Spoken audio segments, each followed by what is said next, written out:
નમસ્તે વિદ્યાર્થી મિત્રો, આપણે ગયા લેક્ચરમાં પર્યાવરણીય પ્રદૂષણ વિશે સમજ્યા અને પર્યાવરણીય પ્રદૂષણમાં પાણીનું પ્રદૂષણ કેવી રીતે થાય છે તે જાણ્યું વિદ્યાર્થી મિત્રો. હવે હવાનું પ્રદૂષણ કેવી રીતે થાય છે તે જોઈએ. તો આજે પાણીની જેમ હવાના પ્રદૂષણે પણ જગતમાં મોટી સમસ્યા ઊભી કરી છે. એમ તે પાણીનું તો પ્રદૂષણ છે જ, પરંતુ હવાનું પ્રદૂષણ પણ એમ તે જગતમાં મોટી સમસ્યા ઊભી કરી છે. તો હવાનું પ્રદૂષણ કેવી રીતના થાય છે તે જોઈએ વિદ્યાર્થી મિત્રો. તો દરેક શહેરો અને કેટલાક ગ્રામ્ય વિસ્તારોમાં ચોક્કસ પ્રકારના ઉદ્યોગો વિકાસ પામ્યા છે. તો ખાસ વિદ્યાર્થી મિત્રો, આપણે અહીંયા જોવાનું છે કે પાણીનું પ્રદૂષણ હોય, હવાનું પ્રદૂષણ હોય કે ભૂમિનું પ્રદૂષણ હોય, તો વધારે પડતું કયા કારણે થતું હોય? તો ઉદ્યોગોના કારણે. તો અહીંયા એમ તે જો પાણીના પ્રદૂષણમાં પણ કેમિકલયુક્ત પાણી નદી નાળામાં છોડવામાં આવે કે ખુલ્લી જમીનમાં છોડવામાં આવે, તો ગમે તે રીતે આ પાણી જે છે એ શું થતું હોય છે? કેમિકલયુક્ત પાણી નદી નાળામાં છોડવામાં આવે, નદીઓમાં છોડવામાં આવે, તો આનો આપણે ઉપયોગ કરતા હોઈએ છીએ અને આના કારણે આપણું જે પાણી છે એ પ્રદૂષિત થતું હોય છે અને પ્રદૂષિત પાણીના કારણે આપણને રોગચાળો પણ ફેલાતો હોય છે. તો એ જ રીતે હવાનું પ્રદૂષણ પણ કેવી રીતે થાય છે? તો શું કહે છે? દરેક શહેરો અને કેટલાક ગ્રામ્ય વિસ્તારોમાં ચોક્કસ પ્રકારના ઉદ્યોગો વિકાસ પામ્યા છે.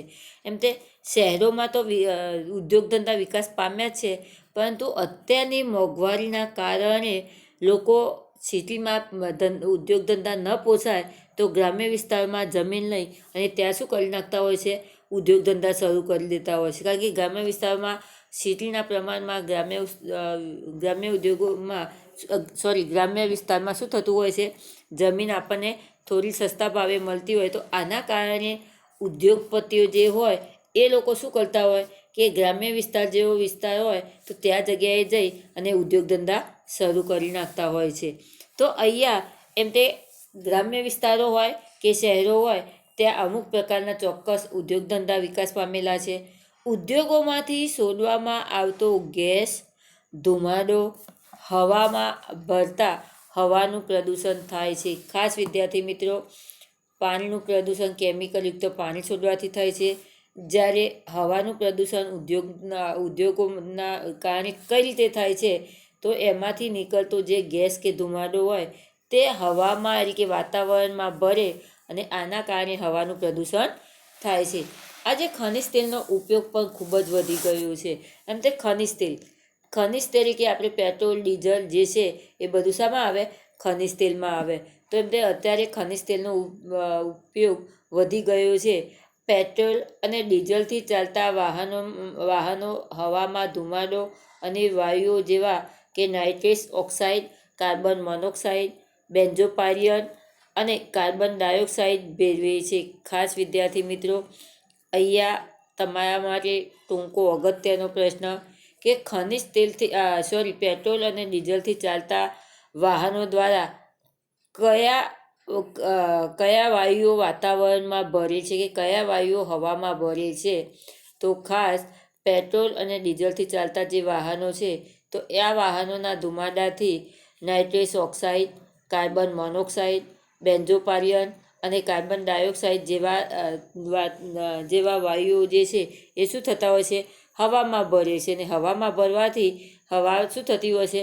પ્રદૂષિત થતી હોય છે. એ પ્રદૂષિત હવા આપણે શ્વાસોશ્વાસમાં લઈએ તો આપણને શું થતું હોય છે? એના કારણે નુકસાન થતું હોય છે. આપણા શરીરને તો નુકસાન થતું હોય છે વિદ્યાર્થી મિત્રો, પરંતુ એની સાથે સાથે આપણી આંખોને પણ નુકસાન થતું હોય છે. કારણ કે એ આપણી આંખોમાં પણ વાતાવરણ ભળતું હોય તો આના કારણે આપણી આંખોને પણ શું થતું હોય છે? નુકસાન થતું હોય છે. તો જુઓ, જેથી હવામાં આવા વાયુઓનું પ્રમાણ ખૂબ વધી ગયું છે. આજે જંગલોમાં પણ મોટા પ્રમાણમાં કાપવાથી હવાનું પ્રદૂષણ વધી ગયું છે. ખાસ વિદ્યાર્થી મિત્રો, પહેલાં ગેસના ધુમાડાથી, બીજું ઉદ્યોગ ધંધામાંથી છોડવામાં આવતું ગેસ અને ધુમાડાથી હવાનું પ્રદૂષણ થાય છે. બીજું કે ખનિજ તેલનો ઉપયોગ વધવાથી પેટ્રોલ અને ડીઝલથી ચાલતા વાહનોનો ઉપયોગ વધારે થાય છે અને એના કારણે અમુક પ્રકારના જે વાયુઓ જે છે એ વાતાવરણમાં ભળે છે, તો આના કારણે હવાનું પ્રદૂષણ થાય છે. અને ત્રીજા કારણમાં શું બતાવે છે કે આજે જંગલો પણ મોટા પ્રમાણમાં કપાવાથી હવાનું પ્રદૂષણ વધી ગયું છે. કારણ કે હંમેશા જંગલોનું પ્રમાણ કે વૃક્ષોનું પ્રમાણ જ્યાં વધારે હોય ત્યાં હરિયાળી લાગતી હોય કે કેવું લાગતું હોય, શુદ્ધ હવા લાગતી હોય છે. પરંતુ અત્યારના સમયે એમ તે જંગલો પણ શું કરવામાં આવે છે, કાપવામાં આવે છે. અને જંગલોનો નાશ થવાથી હવાનું પ્રદૂષણ વધી જાય છે. વૃક્ષો અને વનસ્પતિ ઓછી થતાં હવામાં ધૂળના રસકણો ઉડીને ભરે છે. એમ તે વૃક્ષો અને વનસ્પતિ ઓછી થઈ જવાથી હવામાં ધૂળના રસકણો શું થઈ જાય છે, ઉડીને ભરે છે. વૃક્ષો ઓછા થવાથી ઝેરી વાયુ CO2નું પ્રમાણ વધવા લાગ્યું છે, જેને લીધે ગ્લોબલ વોર્મિંગ જેવી મોટી સમસ્યા ઊભી થઈ છે. ખાસ વિદ્યાર્થી મિત્રો, કે ગ્લોબલ વોર્મિંગની સમસ્યા શાના કારણે થઈ છે? ગ્લોબલ વોર્મિંગની જેવી સમસ્યા શાના કારણે થઈ છે? એટલે કે વાતાવરણ ગ્લોબલ વોર્મિંગ, કારણ કે આપણે પહેલા સેમમાં આવી ગયું ગ્લોબલ વોર્મિંગ શબ્દ. તો ગ્લોબલ વોર્મિંગ એટલે કે વાતાવરણ ગરમ થાય છે અને પ્રદૂષિત થાય છે તેને ગ્લોબલ વોર્મિંગ કહેવામાં આવે છે. તો ગ્લોબલ વોર્મિંગ શાના કારણે થાય છે? કે કાર્બન ડાયોક્સાઇડનું પ્રમાણ વાતાવરણમાં વધારે થવાથી કે વાતાવરણમાં ભળવાથી ગ્લોબલ વોર્મિંગની અસર થાય છે. તો વનસ્પતિ અને વૃક્ષોનું પ્રમાણ ઓછું થાય છે અને હવામાં ઓક્સિજનનું પ્રમાણ ઘટે છે અને કાર્બન ડાયોક્સાઇડનું પ્રમાણ વધે છે. તો આના કારણે હવામાં ધૂળના રસકણોનું પ્રમાણ વધારે રહે છે અને વૃક્ષો ઓછા થવાથી CO2નું પ્રમાણ વધે છે. કે વૃક્ષો ઓછા થવાથી કાર્બન ડાયોક્સાઇડનું પ્રમાણ વધી જાય છે અને એના કારણે ગ્લોબલ વોર્મિંગની સમસ્યા ઊભી થઈ જાય છે. હવાના પ્રદૂષણથી ફેફસાની બીમારી, દમ, હાંફણ જેવા રોગો થાય છે. જો વિદ્યાર્થી મિત્રો, અહીંયાથી કયા પ્રકારના રોગો થાય છે? આપણે આગળ જોયું કે પાણીના પ્રદૂષણથી એમ તે કયા પ્રકારના રોગો થાય છે તે જોઈ ગયા. એ જ રીતે હવામાં પ્રદૂષણ થવાથી કયા પ્રકારના રોગ થાય છે? તો ફેફસાની બીમારી, દમ એટલે શું કહેવાય, એ પણ શ્વાસ લેવામાં તકલીફ પડે તે. અને હાંફણ કે ફાંફી જઈએ તે, આપણે ક્યાંક થોડા ચાલીએ તો હાશ આમ કરીને થાકી જઈએ તે, તો એ હાંફણ જેવા એમ તે રોગો થાય છે. હવામાં ઉડતા ધૂળના રસકણોથી શરદી, ઉધરસ, ખાંસી જેવા રોગો થાય છે. એમ તે હવામાં જે ધૂળના રસકણો ઉડે છે, તો ધૂળના રસકણો ઉડવાથી શરદી, ઉધરસ અને ખાંસી જેવા રોગો થતા હોય છે. વિદ્યાર્થી મિત્રો, તમે જોજો કે તમારે વધારે પડતી આંધીને વિચારી હોય એમાં તમે જતા હોય તો આના કારણે આપણને સીધી ઉધરસ શરૂ થશે. ઉધરસ ને ખાંસી, સામાન્ય ઠપકા આવે તો તમને ઉધરસ કહેવાય અને સતત ને સતત આવે તો એને શું કહેવામાં આવે છે? ખાંસી કહેવામાં આવે છે. તો એમ તે હવામાં જે ધૂળના રસકણોનું પ્રમાણ વધી જાય તો આના કારણે ઉધરસ, ખાંસી અને શરદી જેવા રોગો થઈ જાય છે. વધુ પડતા પ્રદૂષણથી ગુંગળાઈને ઘણા પ્રાણીઓના મૃત્યુ પણ થાય છે. એમ તે વધુ પડતું પ્રદૂષણ થઈ જાય કે વધુ પડતું કાર્બન ડાયોક્સાઇડનું પ્રમાણ થઈ જાય અને પ્રદૂષણ વધી જાય તો આના કારણે ગુંગળાઈને ઘણા પ્રાણીઓ, એટલે કે હવા શુદ્ધ ન હોય અને કાર્બન ડાયોક્સાઇડનું પ્રમાણ વધી ગયું હોય તો આના કારણે હવામાં શું થતું હોય છે? અમુક પ્રાણીઓ મૃત્યુ પામતા હોય છે. હવાના પ્રદૂષણથી ગરમી વધી રહી છે. એમ તે હવાનું પ્રદૂષણ વધે તો આના કારણે ગરમીનું પ્રમાણ શું થતું હોય છે? વધી રહી છે. કેટલીક વાર આવા વાયુઓ વરસાદ સાથે ભળતા એસિડનો વરસાદ થાય છે. એમ તે કેટલીક વખતે આવા ઝેરી વાયુઓ જે વાતાવરણમાં ભળે છે અને ઝેરી વાયુઓ વાતાવરણમાં ભળવાથી જે એસિડનો વરસાદ એટલે કે શું થતું હોય છે? એસિડ પડે નહીં વિદ્યાર્થી મિત્રો, પરંતુ આપણે નથી કહેતા કે પહેલાં વરસાદમાં નવાય નહીં. તો આ રીતે એ પાણી જે હોય એ પાણી કેવું હોય?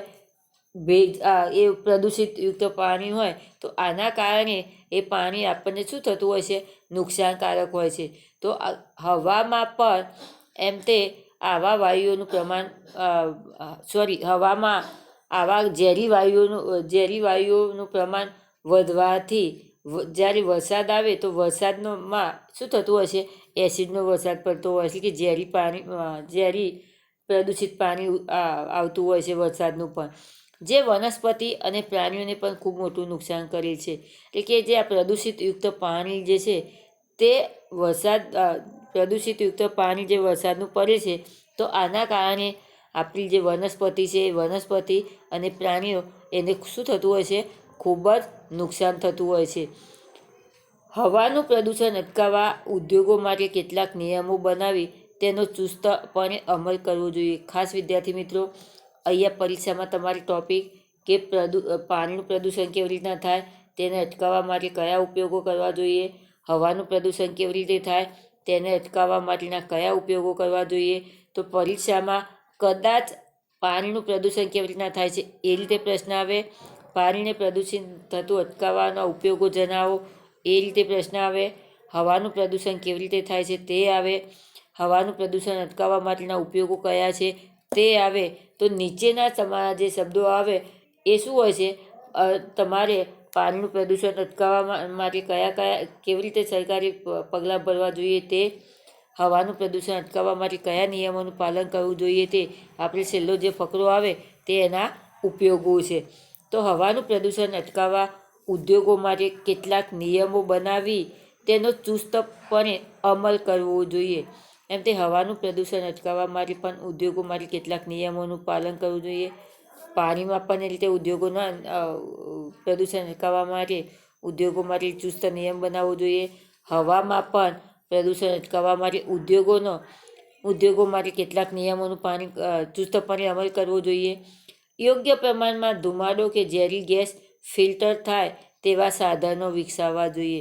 એમ તે જે ધુમાડો કારખાનાઓમાં જે ધુમાડો નીકળે કે ઉદ્યોગોમાં જે ધુમાડો નીકળે એને ફિલ્ટર કરીને કે એને પણ શુદ્ધ કરી ગાળી અને પછી જ એમ તે બહાર વાતાવરણમાં ફેલાવવું જોઈએ કે જેથી કરી અને શું થાય કે એ વાતાવરણમાં ભરે તો કોઈને વનસ્પતિને, પાણીને કે મનુષ્યને કોઈને પણ નુકસાન ન જાય એ માટે એમ તે કેવું ગેસ ફિલ્ટર જેવું સાધનોનો વિકાસ કરવો જોઈએ. પર્યાવરણ જાગૃતિના અભિયાનો ચલાવવા જોઈએ. પર્યાવરણ એટલે કે આપણી જે વનસ્પતિ છે, તો આપણી આ જે વનસ્પતિને નુકસાન ન થાય એ માટેના અભિયાનો એટલે કે એ માટેની માહિતી પ્રાપ્ત થાય એ રીતે ચલાવવું જોઈએ. કસૂરવાર ઉદ્યોગોને સરકારે કડક થઈ બંધ કરાવવા સુધીના દંડ કરવો જોઈએ. કસૂરવાર એટલે કે ગુનેગાર જે ઉદ્યોગપતિઓ જે છે એ જો ગુનેગાર હોય તો એમના માટે સરકારે શું કરવું જોઈએ, કડક પગલાં કરવા જોઈએ. કડક પગલાં એટલે કે એમને સજાની જોગવાઈ કરવી જોઈએ અને દંડની જોગવાઈ કરવી જોઈએ. કેમ કે સજાની કે દંડની જોગવાઈ કરવામાં આવે તો આના કારણે એ લોકો શું કરે, એ ડરે અને ડરવાના કારણે એ લોકો હવામાં પ્રદૂષણ કે પાણીનું પ્રદૂષણ કે જમીનનું પ્રદૂષણ એ કરતાં થોડા ખચકાટ અનુભવે. માટે સરકારે કડક પગલાં કરી અને દંડ અને સજાની જોગવાઈ કરવી જોઈએ. પેટ્રોલ ડીઝલનો જરૂર પૂરતો જ ઉપયોગ કરવો જોઈએ. એમ તે પેટ્રોલ કે ડીઝલ આપણા ઘરે એક્ટિવા હોય તો મમ્મીએ કંઈ વસ્તુ લેવા માટે મોકલ્યા હોય તો મમ્મી એક્ટિવા લઈને જાઉં, આપણે એમ કહીએ છીએ. તો આના કારણે એમ તે આપણે જ્યારે જરૂર હોય તો જ વાહન વ્યવહારનો ઉપયોગ કરવો જોઈએ. વધારે પૂરતો કામ વગરનો ઉપયોગ કરવો જોઈએ નહીં. સીએનજી પીએનજીનો ઉપયોગ કરવો જોઈએ. એમ તે પેટ્રોલ અને કેરોસીન કરતાં આપણે સીએનજી અને પીએનજીનો ઉપયોગ કરવો જોઈએ કે જેથી કરી અને એ શું થતું હોય છે, એમાં હવાનું પ્રદૂષણ વધારે થતું નથી.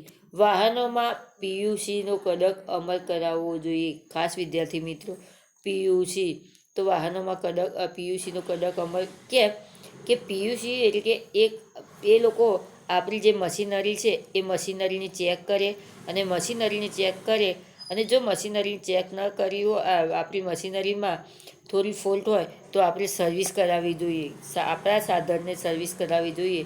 એટલે કે થોડું ઓઇલિંગ એ કરાવવામાં આવે તો એના કારણે આપણા જે ધુમાડા નીકળતા હોય એ ધુમાડા નીકળે નહીં, અને ધુમાડા ન નીકળે એટલે હવા પ્રદૂષિત થાય નહીં. તો આના કારણે સરકારે એક નિયમનું પાલન કરાવવું જોઈએ કે વાહનોમાં અમુક સમયના અંતરે શું કરાવવું જોઈએ, પીયુસી કરાવવી જોઈએ કે જેથી કરી અને લોકો કાળજીપૂર્વક પોતાના વાહનને ધ્યાન રાખી શકે. તો આ રીતે વિદ્યાર્થી મિત્રો હવાનું પ્રદૂષણ કઈ રીતે થાય છે જો ફરીથી એક વખત કે ઉદ્યોગ ધંધાને કારણે હવાનું પ્રદૂષણ થતું હોય છે. બીજો પોઈન્ટ કે ખનિજ તેલનો ઉપયોગ વધવાથી પેટ્રોલ અને ડીઝલથી ચાલતા વાહનોના ધુમાડા થતા હોય છે અને વાહનોના ધુમાડાથી nitrous oxide, carbon monoxide, benzopyrene અને કાર્બન ડાયોક્સાઇડ જેવા વાયુઓ હવામાં ભરે છે અને આના કારણે હવાનું પ્રદૂષણ થતું હોય છે. જંગલો મોટા પ્રમાણમાં કપાવાથી વૃક્ષો અને વનસ્પતિ ઓછી થઈ ગઈ છે અને આના કારણે હવામાં ધૂળના રસકણો ઉડી રહ્યા છે અને વૃક્ષો કપાવાથી કાર્બન ડાયોક્સાઇડનું પ્રમાણ વધી ગયું છે અને જેના કારણે ગ્લોબલ વોર્મિંગ જેવી સમસ્યા ઊભી થઈ છે, એટલે કે ગરમીનું પ્રમાણ વધી ગયું છે. આના કારણે હવાનું પ્રદૂષણ થાય છે. હવે હવાના પ્રદૂષણથી કયા કયા રોગ થાય છે? તો ફેફસાની બીમારી, દમની અને હાંફણ જેવા રોગો થતા હોય છે અને ધૂળના રસકણો ઉડવાથી શરદી, ઉધરસ અને ખાંસી જેવા રોગો થતા હોય છે. અને આ ઉપરાંત અમુક ગુંગળાઈને વધુ પડતા પ્રદૂષણથી ગુંગળાઈને અમુક પ્રાણીઓ શું થતા હોય છે? મૃત્યુ પણ પામતા હોય છે. અને એસિડ વર્ષા પણ એમ તે હવાના પ્રદૂષણથી એસિડ વર્ષા પણ થતી હોય છે. હવે એના ઉપયોગો એ પણ આપણે વિદ્યાર્થી મિત્રો જોઈ ગયા કે ઉદ્યોગ ધંધા માટે કડક નિયમોનું પાલન કરાવવું જોઈએ. ઉદ્યોગ ધંધામાં નીકળતો ધુમાડો ગેસ ફિલ્ટર જેવા સાધનોનો ઉપયોગ કરી અને બહાર કાઢવો જોઈએ. પર્યાવરણ જાગૃતિના અભિયાનો ચલાવવા જોઈએ. કસૂરવાર ઉદ્યોગપતિઓને કડક રીતે દંડ અને સજાની જોગવાઈ કરવી જોઈએ. પેટ્રોલ અને ડીઝલથી ચાલતા સાધનોનો કરકસરપૂર્વક ઉપયોગ કરવો જોઈએ. સીએનજી અને પીએનજીથી ચાલતા સાધનોનો ઉપયોગ કરવો જોઈએ અને વાહનોને અવારનવાર પીયુસી કરાવવી જોઈએ. તો આ આપણું હવાનું પ્રદૂષણ. હવે ભૂમિનું પ્રદૂષણ. તો ભૂમિનું પ્રદૂષણ કેવી રીતે થાય છે તે જોઈએ વિદ્યાર્થી મિત્રો. ભૂમિનું પ્રદૂષણ સહેલાઈથી નજરે પડે તેમ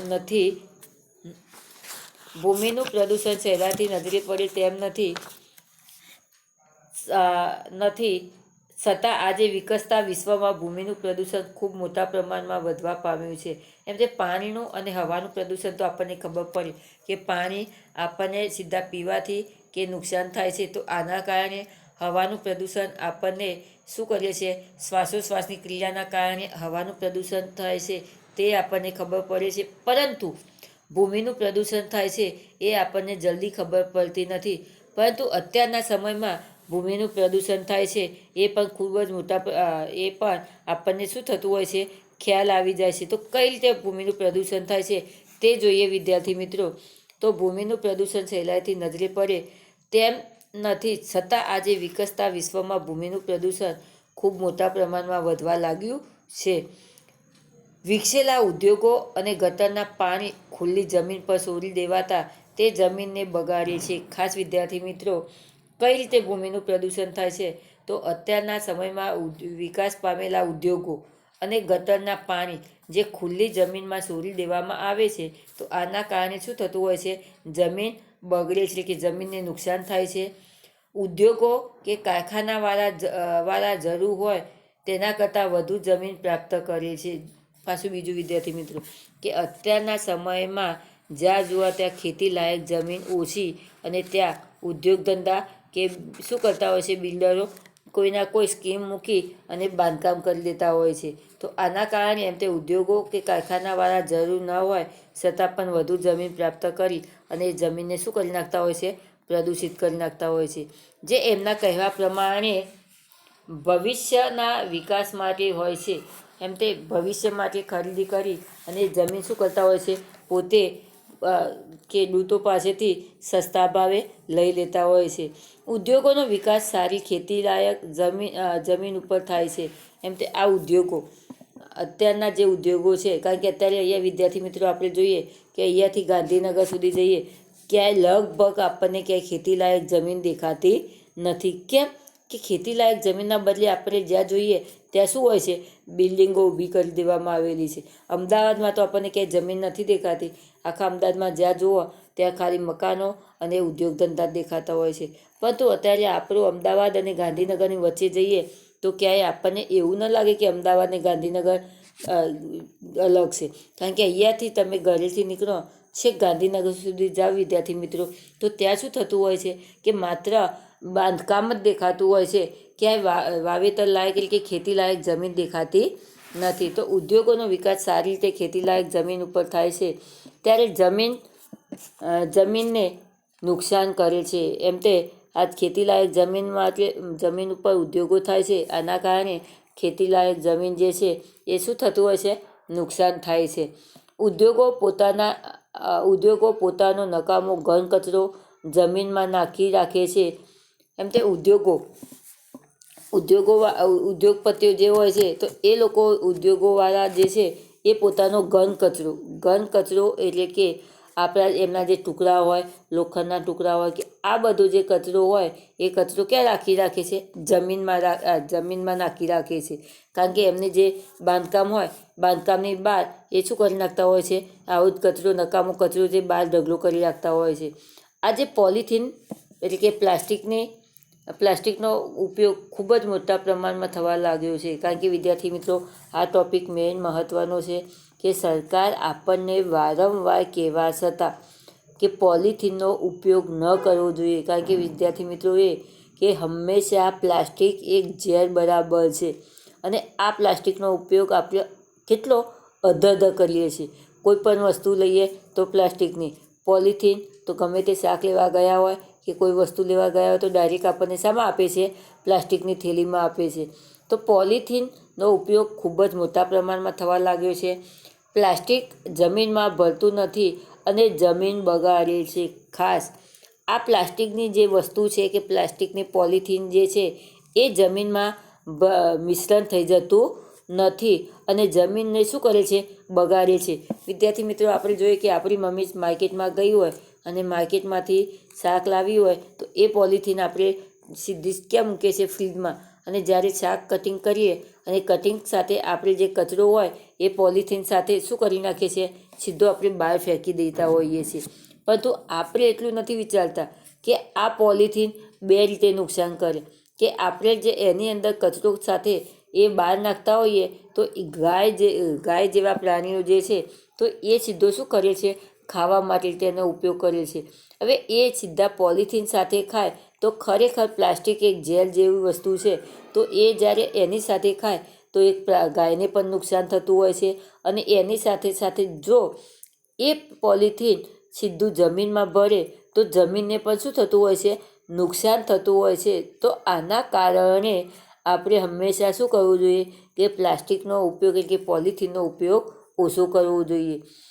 તો જો હવે કે પોલિથીન આપણને કેવી રીતે નુકસાન કરીએ તે જોઈએ. તો પોલિથીનનો ઉપયોગ ખૂબ મોટા પ્રમાણમાં થવા લાગ્યો છે. પ્લાસ્ટિક જમીનમાં ભળતું નથી અને જમીન બગાડે છે. એમ તે પ્લાસ્ટિક જમીનમાં ભળતું નથી અને જમીનને શું કરે છે, નુકસાન કરે છે. શહેરી કચરો જેમાં ખોખા, પ્લાસ્ટિક સ્કેપ અને રાસાયણિક પદાર્થો હોય છે.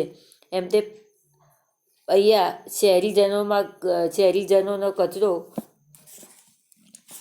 કચરો જેમાં ખોખા એટલે આપણા જે તમારા ખોખા હોય છે તે, પ્લાસ્ટિક સ્કેપ એટલે કે પ્લાસ્ટિકની જે બેગ હેન્ડલ સાથેની આવે છે તે, અને રાસાયણિક પદાર્થો હોય છે જે ઊંડી સારી જમીનો ખેતરોમાં પડે છે અને જમીન દૂષિત કરે છે. એમ તે આ જે પ્લાસ્ટિક, ખોખા, સ્કેપ અને રાસાયણિક જે પદાર્થો જે છે આ બધું જે જમીનમાં પડે અને જમીનો જે છે જમીનોમાં, ખેતરોમાં પડે અને આ રીતે એ શું કરે છે, જમીનને દૂષિત કરે છે. ખેડૂતો દ્વારા વધુ ઉપજ માટે રાસાયણિક ખાતરોનો પણ ખૂબ જ બહોળા પ્રમાણમાં ઉપયોગ થઈ રહ્યો છે. હવે ત્રીજો ટૉપિક, પહેલો ટૉપિક કયો આવે કે ઉદ્યોગ ધંધાવાળા ખેતીલાયક જમીન ઉપર શું કરે છે, ખેતીલાયક જમીનમાં ઘન કચરો નાખી અને જમીનને દૂષિત કરે છે. બીજું કે પ્લાસ્ટિક જમીનમાં ભરે છે, આના કારણે ખોખા, પ્લાસ્ટિક અને બીજા રાસાયણિક પદાર્થોના કારણે પણ જમીનનું પ્રદૂષણ થતું હોય છે. અને આગળ કે ખેડૂતો જમીનને કેવી રીતના પ્રદૂષિત કરે છે, તો ખેડૂતો દ્વારા વધુ ઉપજ માટે રાસાયણિક ખાતરનો ઉપયોગ કરવામાં આવે છે. ખેડૂતો પોતાનો પાક વધુ પ્રમાણમાં ઉત્પાદન થાય તે માટે એ લોકો શું કરે છે, કુદરતી જે છાણિયું ખાતર છે તો છાણિયા ખાતરના બદલે એ લોકો કયા ખાતરનો ઉપયોગ કરે છે? રાસાયણિક ખાતરનો. રાસાયણિક ખાતર કેવું આવે છે? 2 પ્રકારનું આવે છે, એક વ્હાઈટ જેવું આવે છે અને એક બ્લેક જેવું આવે છે. તો આ જે રાસાયણિક ખાતરો છે એ રાસાયણિક ખાતરનો વધારે પ્રમાણમાં ઉપયોગ કરવાથી, કારણ કે એ ખેડૂતોને શું લાલચ હોય છે? માત્ર પાક ઉત્પાદનની જ લાલચ હોય છે. એ જમીન પ્રદૂષિત થતી હોય છે, એ કે જમીનનો બગાડ થતો હોય છે, એ લોકો જોતા નથી, માત્ર પોતાનો જ સ્વાર્થ તાકે છે. તો આના કારણે એ જમીનમાં શું થતું હોય છે? જમીન પ્રદૂષિત થતી હોય છે. તો જુઓ, ખેડૂતો દ્વારા વધુ ઉપજ માટે રાસાયણિક ખાતરોનો પણ ખૂબ બહોળા પ્રમાણમાં ઉપયોગ થઈ રહ્યો છે, જે જમીનને બગાડવામાં અને પર્યાવરણને નુકસાન કરવામાં મોટો ભાગ ભજવે છે.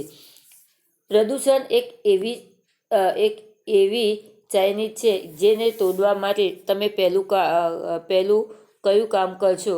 દાખલા તરીકે, પ્લાસ્ટિકના કપમાં ચા નહીં પીવી, પાતળા પ્લાસ્ટિકની થેલીઓમાં ખાવાની વસ્તુઓ ન લેવી, અને તમે કેટલાક લોકો પ્લાસ્ટિક વીણતા જોયા હશે. આ કામ તમને કેવું લાગે છે?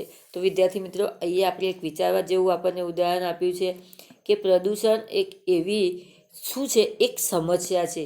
તો એ સમસ્યાને નિકાલ કરવા માટે આપણે શું કરવું જોઈએ?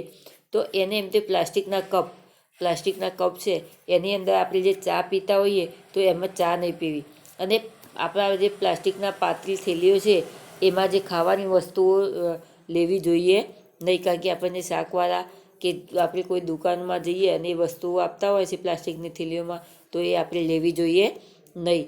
હવે પ્લાસ્ટિકને વીણતા, કારણ કે આપણે બધા જોઈએ છે કે પ્લાસ્ટિકને લોકો વીણતા હોય છે. તો વિદ્યાર્થી મિત્રો, એવું હોય છે કે આ જે પ્લાસ્ટિકનો ઉપયોગ આપણે કરીએ, હા તમે વસ્તુ લાવો એ બેફિકર છે, પરંતુ એ પ્લાસ્ટિકને પછી આપણે ભેગી કરી અને મૂકી રાખવી જોઈએ, કે જેથી કરી અને આ પ્લાસ્ટિક છે એને ફરીથી મશીનરીમાં એના દાણા બનાવી અને ફરીથી પ્લાસ્ટિકની થેલી બનાવી શકાય.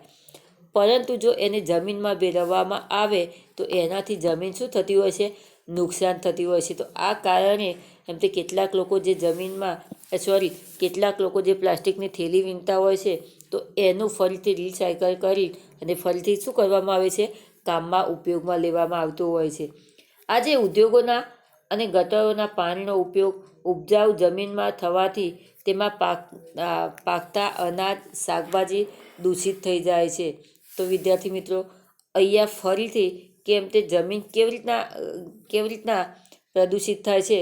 તો ઉદ્યોગોના અને ગટરોના જે પાણી છે એ પાણીનો ઉપયોગ જે ઉપજાઉ એટલે કે ખેતીલાયક જમીન છે એની અંદર છોડવામાં આવે તો આના કારણે પાકતો અનાજ જે છે અને શાકભાજી છે એ પણ કેવું થતું હોય છે?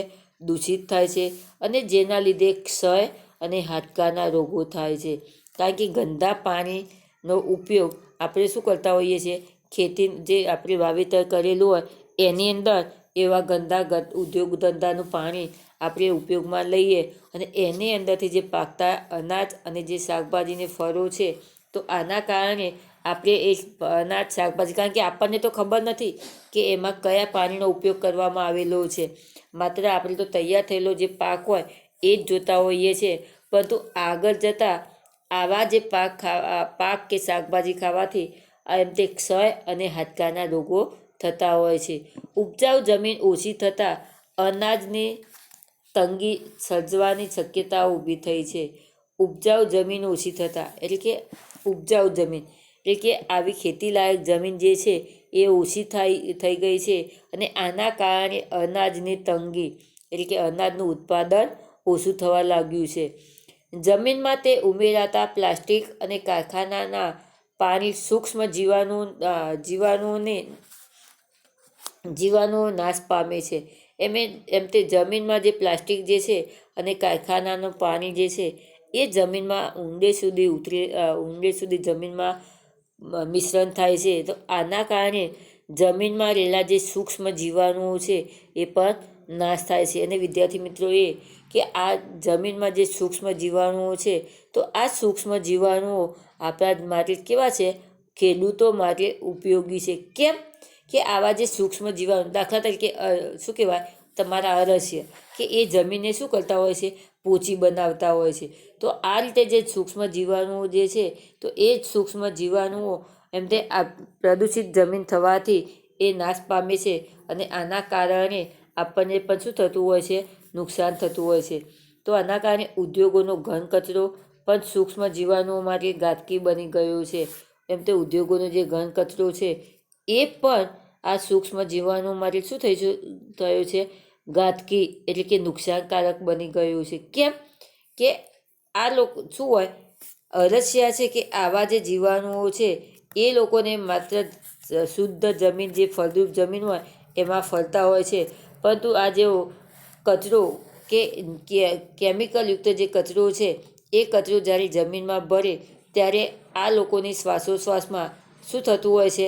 આ સૂક્ષ્મ જીવાણુઓની શ્વાસોશ્વાસમાં આવો કચરો આવતો હોય તો આના કારણે પણ એ શું થતા હોય છે? નાશ પામતા હોય છે.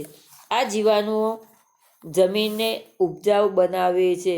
એમ તે આ જે જીવાણુ છે, સૂક્ષ્મ જીવાણુઓ, એ જમીનને કેવી પોચી અને ફળદ્રુપ બનાવતા હોય છે અને આના કારણે આપણે મબલક પાક પાકે. પરંતુ આ જીવાણુઓ નાશ પામે તો આના કારણે આપણી જમીન કેવી થતી હોય છે? બિન ઉપજાઉ બની ગઈ હોય છે. કેમ બિન ઉપજાઉ? કારણ કે જમીન હંમેશા માત્ર માટીની બનેલી હોય તો એ જમીનમાં પાક ઉત્પાદન વધારે થાય. પરંતુ એની અંદર લોખંડના ટુકડા હોય, પથ્થરના ટુકડા હોય તો એની અંદર વધારે પાક ઉત્પાદન થઈ શકે નહીં. તો આના કારણે વિદ્યાર્થી મિત્રો કે ખાસ આપણે જમીનને પ્રદૂષિત કરવી જોઈએ નહીં. હવે જમીનનું પ્રદૂષણ અટકાવવા માટે આપણે શું કરવું જોઈએ? જમીનનું પ્રદૂષણ અટકાવવા કે ભૂમિનું પ્રદૂષણ કેવી રીતે અટકાવી શકાય તો એ જોઈએ વિદ્યાર્થી મિત્રો.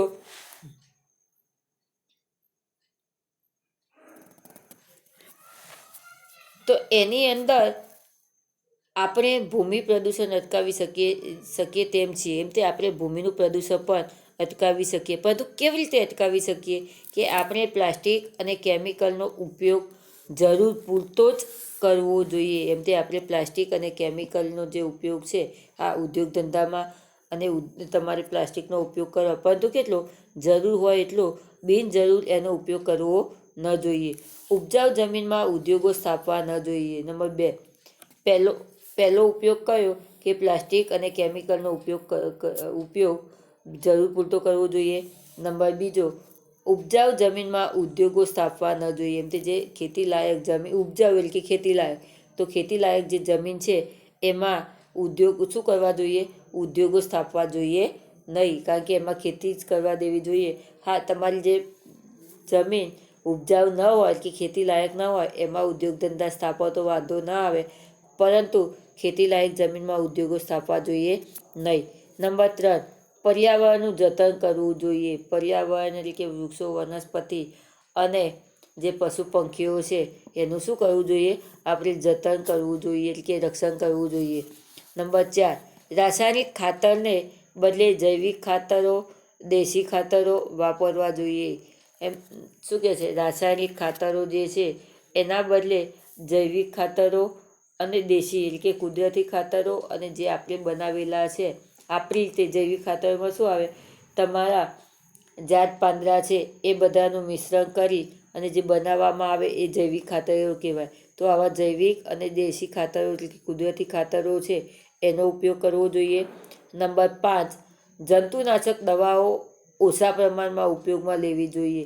એમ તે જંતુનાશક દવાઓ જે છે એ આપણે વનસ્પતિને બચાવવા માટે જે જંતુનાશક દવાઓ છાંટીએ છીએ તો આના કારણે જે જંતુનાશક દવાઓ છે એ જમીનમાં ભરે અને જમીન કેવી થતી હોય છે?